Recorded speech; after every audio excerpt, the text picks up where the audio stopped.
ಶುದ್ಧಿ ತುಂಬ ಹೇಳಲ್ಲ. ನಾನೇನು ಅಷ್ಟೊಂದು ಶುದ್ಧಿ ಆಗಿಲ್ಲ, ನಾನು ಅಶುದ್ಧನೇ.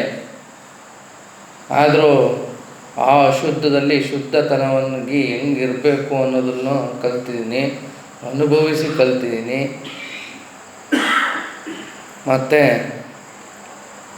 ನಿಜವಾದ ಶುದ್ಧಿ ಯಾವುದು ಅನ್ನೋದನ್ನು ನಾನು ಅನುಭವಕ್ಕೆ ತಂದುಕೊಂಡಿದ್ದೀನಿ. ಅದಕ್ಕೆ ನಾನು ಶೂನ್ಯ ಅಂತ ಇಟ್ಟಿದ್ದೀನಿ. ಶೂನ್ಯದ ಇನ್ನೊಂದು ಅರ್ಥನೇ ಶುದ್ಧಿಯಾಗೋದು ಅಂತ ಅರ್ಥ. ಶೂನ್ಯ ಅಂತ ಹೇಳಿದ್ರೆ ಶುದ್ಧಿ ಆಗೋದು ಯಾವುದರಿಂದ? ನಮ್ಮ ಮನಸ್ಸಿನಿಂದ ನಾವು ಶುದ್ಧಿಯಾಗಬೇಕು, ನಮ್ಮ ದೇಹದಿಂದಲೂ ಕೂಡ ನಾವು ಶುದ್ಧಿಯಾಗಬೇಕು. ಆತ್ಮದಲ್ಲಿ ಕೆಲವೊಂದಿಷ್ಟು ಕೆಟ್ಟ ವಿಚಾರಗಳಿದ್ದರೂ ಕೂಡ ಆತ್ಮನೇ ಶುದ್ಧವಾಗಿರುತ್ತೆ. ಆದರೂ ಅತೃಪ್ತ ಆತ್ಮ ಇದ್ದರೂ ಕೂಡ ಅದರಲ್ಲೂ ಶುದ್ಧೀಕರಣ ಆಗಬೇಕು. ಆವಾಗ ನಮ್ಮಲ್ಲಿ ಈ ಅಂತಃಕರಣ, ನಮ್ಮೊಳಗಿರ್ತಕ್ಕಂತಹ ಈ ದೈವತ್ವದ ಸ್ವರೂಪ ಉದ್ಭವ ಆಗುತ್ತೆ ಅನ್ನೋದು. ಅದಕ್ಕೆ ಮನಸ್ಸನ್ನು ಶುದ್ಧಿ ಮಾಡುವುದು ಹೇಗೆ? ಪ್ರಾರ್ಥನೆಯಿಂದ ಶುದ್ಧಿ ಮಾಡಬೇಕು. ದೇಹದ ಶುದ್ಧಿಗೆ ಏನು ಮಾಡಬೇಕು? ಯೋಗವನ್ನು ಮಾಡಬೇಕು. ಬುದ್ಧಿಯ ಶುದ್ಧಿಗೆ ಏನು ಮಾಡಬೇಕು?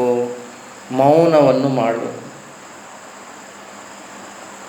ಆತ್ಮದ ಶುದ್ಧಿಗೆ ಏನು ಮಾಡಬೇಕು? ಧ್ಯಾನವನ್ನು ಮಾಡಬೇಕು. ಸಂಪಾದನೆ ಶುದ್ಧಿ ಆಗಬೇಕು ಅಂದರೆ ಏನು ಮಾಡಬೇಕು?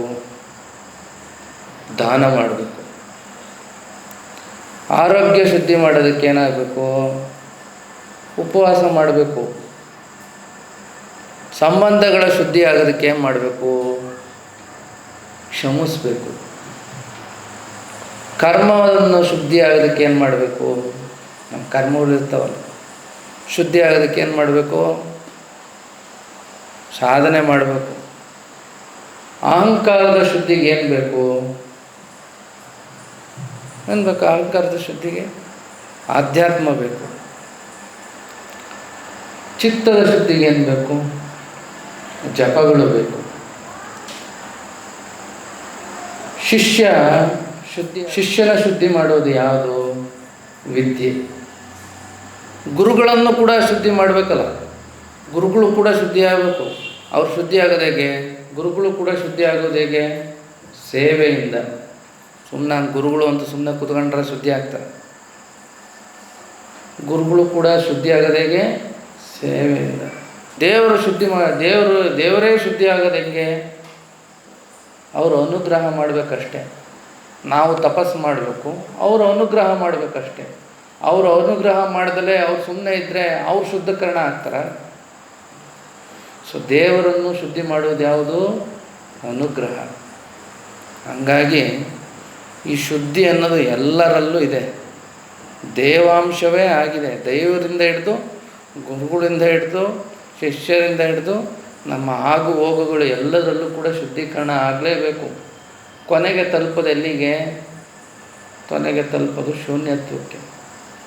ಕೊನೆಗೆ ತಲುಪಿ ಬರೋದು ಶೂನ್ಯತ್ವಕ್ಕೆ. ಆ ಶೂನ್ಯತ್ವದಲ್ಲಿ ನೀವೇನೂ ಮಾಡದಲೇ ನಿರ್ಲಿಪ್ತವಾಗಿದ್ದರೆ ಅದೇ ಉನ್ನತವಾದಂಥ ಸ್ಥಿತಿ. ಅದಕ್ಕೆ ನಾವು ಶುದ್ಧಿ ಅಂತ ಹೇಳ್ತೀವಿ.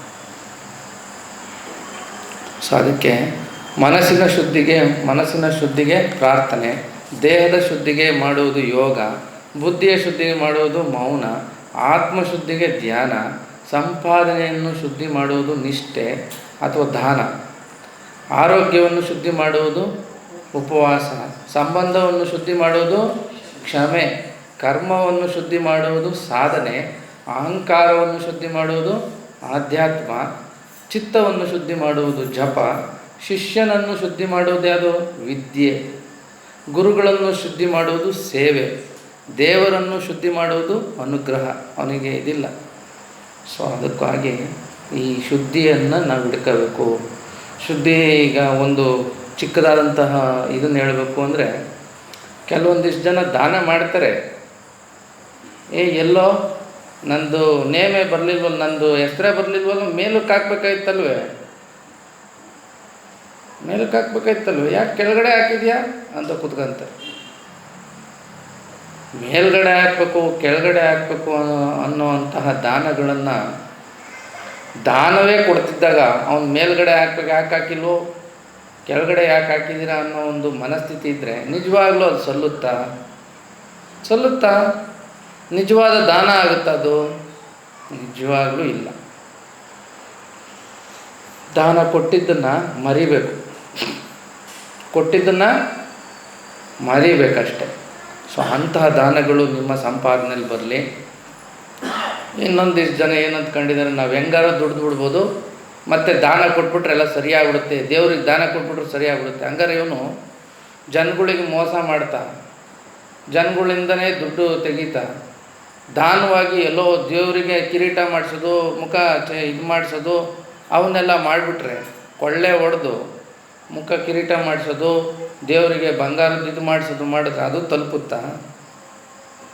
ಇವನ್ನೆಲ್ಲ ಇಟ್ಕೋಬೇಡಿ ಆಯಿತಾ. ಇವು ಯಾವ ತಲುಪಲ್ಲ ದೇವರಿಗೆ.